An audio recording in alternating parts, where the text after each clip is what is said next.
Imagine you're about to travel somewhere new, and everyone who's been there tells you the same thing. Pack for storms, it rains the whole time, the weather's terrible. So, you pack accordingly. You cancel plans that involve being outside, you brace for it, you arrive, and you spend the whole trip watching the sky.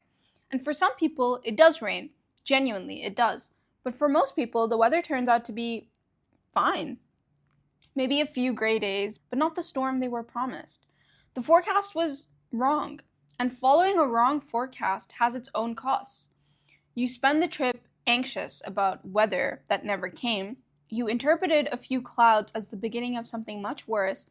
You made decisions based on a prediction that didn't apply to you. That is what the research is now saying about menopause and mental health. The forecast most people receive doesn't match the weather most people actually experience. But some people do hit real storms. Knowing whose forecast actually says rain and why is the point of today's episode.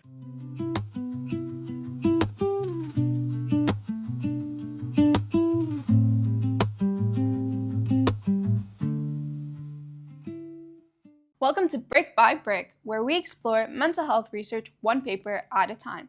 I'm your host, Nafisa Golwala. I'm not a clinician. I'm someone who believes that good research deserves a wider audience and that most people, given clear and honest information, are capable of doing something meaningful with it.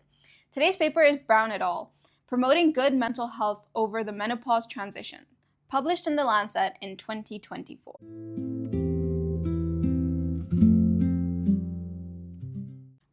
So before we look at what the research actually says, let's talk about where the forecast came from, because it didn't come from nowhere. The menopause transition usually starts around age 47, which changes to the menstrual cycle, and it ends at the final menstrual period. And since 1916, clinicians have been associating this transition with psychological distress. By 1959, medical texts were calling it a rather unpleasant and possibly dangerous period of life. The first widely used menopause symptom checklist, developed in the 1950s, included psychological symptoms like melancholia and nervousness as defining features of the menopausal experience. That checklist informed the clinical frameworks that followed, and the framing stuck. Anxiety, depression, mood instability, irritability, paranoia, even psychosis have all been attributed to menopause in medical and popular literature, often without rigorous evidence to back up the claims. The result is a forecast that has been handed to people approaching this life stage for decades. A survey of over 7,000 European and Australian women found that about half of European respondents and 56% of Australian respondents were concerned about managing menopause, and most did not feel well supported going into it. UN data cited in the paper shows 90% of people globally hold gender-based biases that are shaping these narratives, and there's a clinical consequence of all of this. Only 6.8% of trainee physicians in one US survey felt adequately prepared to address menopause. So people are receiving a forecast of storms from a culture that's been broadcasting it for over a century, and then going to clinicians who haven't been trained to give them a more accurate one. The paper makes a point I think is important. Misattributing psychological distress to menopause rather than to its actual causes harms people in a specific way. It delays accurate diagnosis, it delays effective treatment, and the negative expectation itself, believing a storm is coming, can make you experience a drizzle of downpour. Believing you're vulnerable to depression because of menopause can contribute to depression in a way that has nothing to do with your hormones.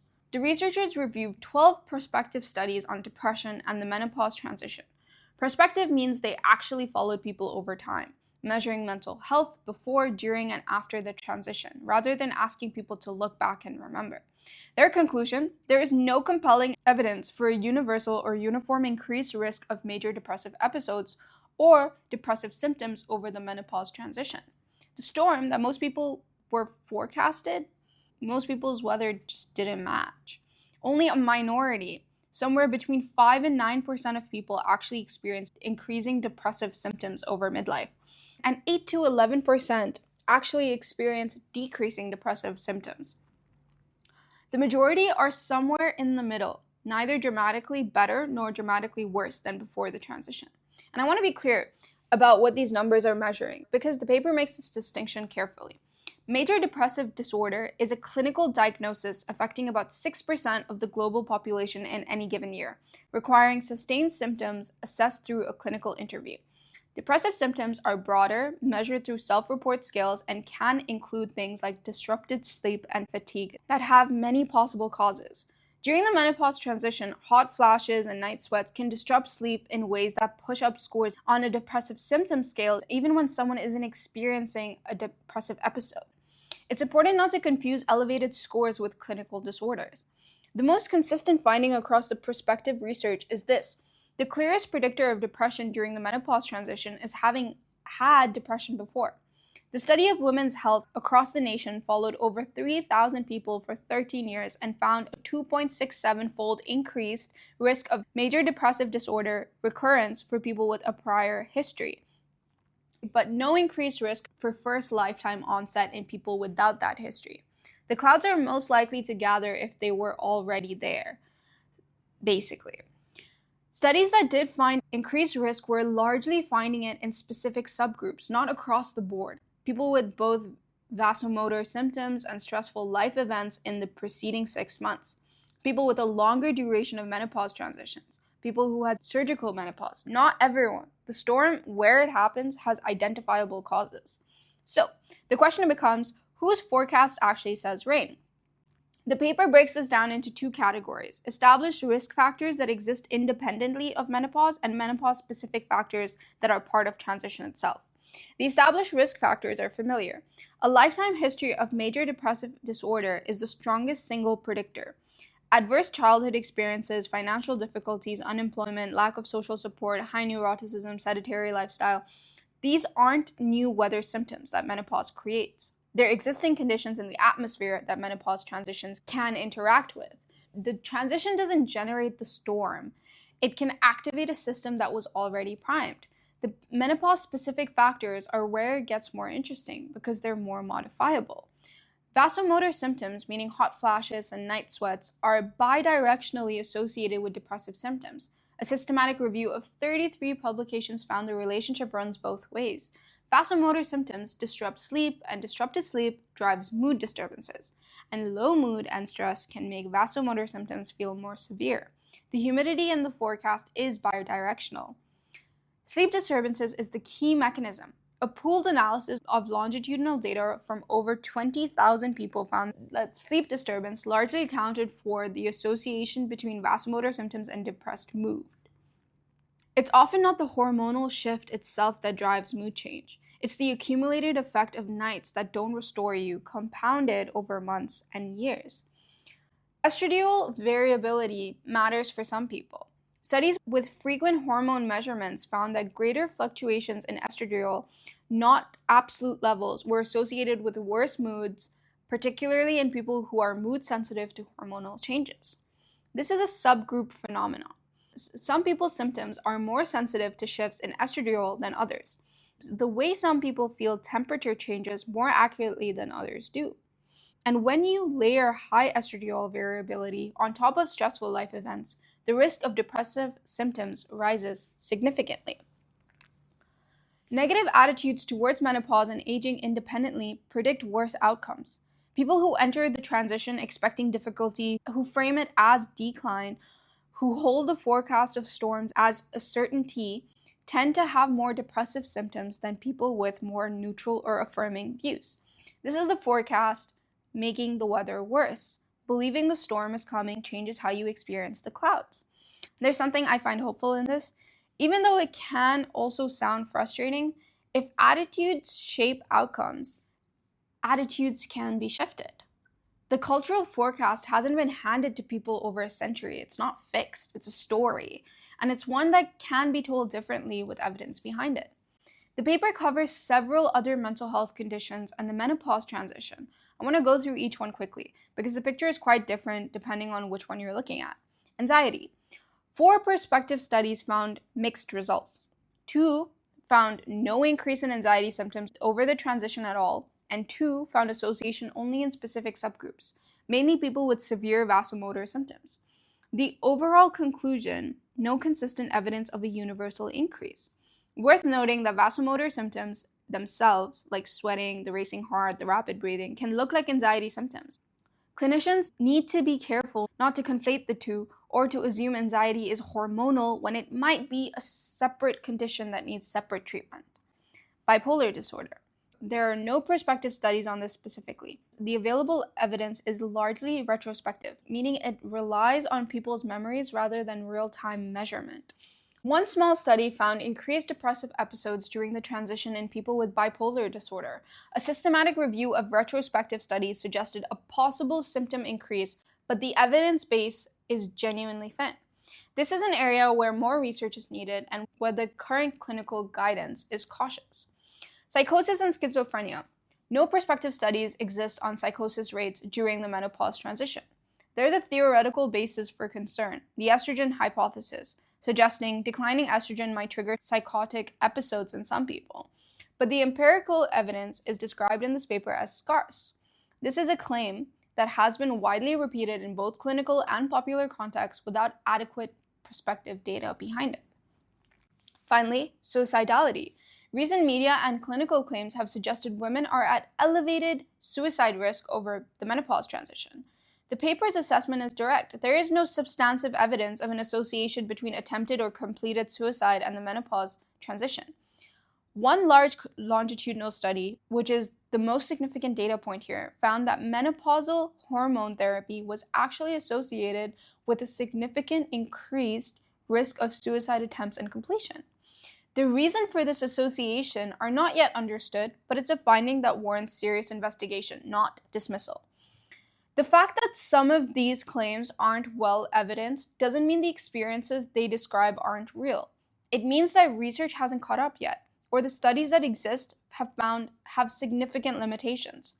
The honest scientific position in some of these areas is that we don't know, and that's different from the answer of being no.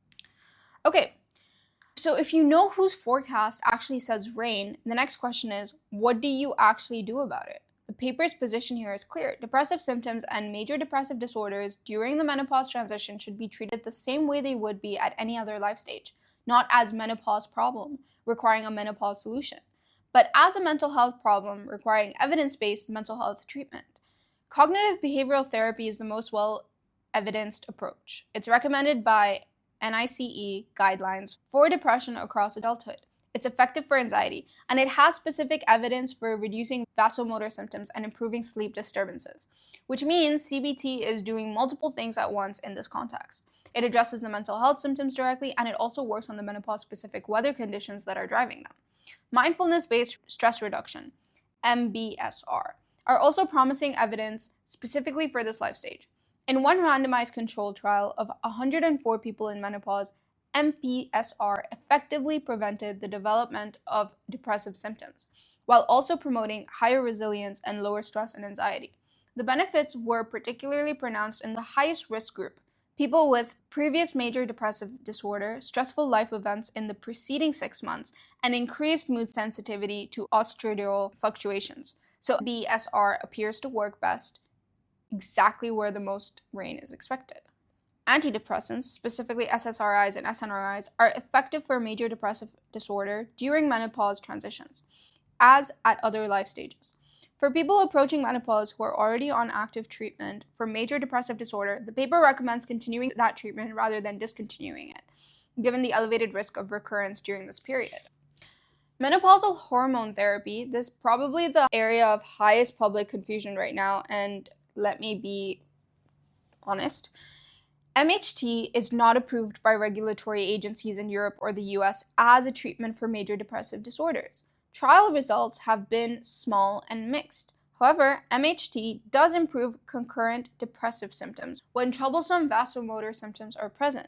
If the pathway to low mood runs through vasomotor symptom disrupting sleep, treating the vasomotor symptoms treats a cause, not just the surface. The weather changes when you fix the humidity. One well-designed randomized controlled trial found that high-dose transdermal estradiol with progesterone halved the risk of emergent depressive symptoms in at-risk perimenopausal women, with an incidence of 17.3% compared to 32.3% in the placebo group. The effect was strongest in people with stressful life events and estradiol mood sensitivity. So, there is a subgroup for whom MHT genuinely changes the forecast, but it doesn't show the same protective effect in people who had already experienced major depressive episodes. The paper's overall position on MHT for mental health is measured. It may help with concurrent depressive symptoms when vasomotor symptoms are present and significant. It's not a first approach for depression in the absence of vasomotor symptoms, and the association with increased suicide risk in one large study is a finding that needs to be taken seriously and investigated further. Okay, so that was a lot of information. Let's put it all together. The forecast most people receive before menopause says to expect storms, depression, anxiety, decline, instability, and when researchers followed thousands of people through the transitions over more than a decade, most people's weather didn't match it. Only 5 to 9% experienced increasing depressive symptoms, and the storm is not universal. But some people do hit genuinely rough weather. People with a prior history of depression, people with severe vasomotor symptoms keeping them up at night, people navigating major life stressors at the same time, people who had surgical menopause, these groups are at real risk, and that risk has real identifiable causes. And the wrong forecast has its own cost. When you believe you're heading into a storm, you read every cloud as the beginning of something worse. You misattribute things that have other causes, you delay getting help for what's actually happening because you assume it was just menopause. And here's what I want to leave you with. The conditions in your forecast are mostly modifiable. Sleep can be treated. Vasomotor symptoms can be managed. Therapy works. The tools are there. The question is knowing which tools apply to which weather. The menopause transition doesn't have to be the forecast you were handed. It can be one that's actually accurate for you.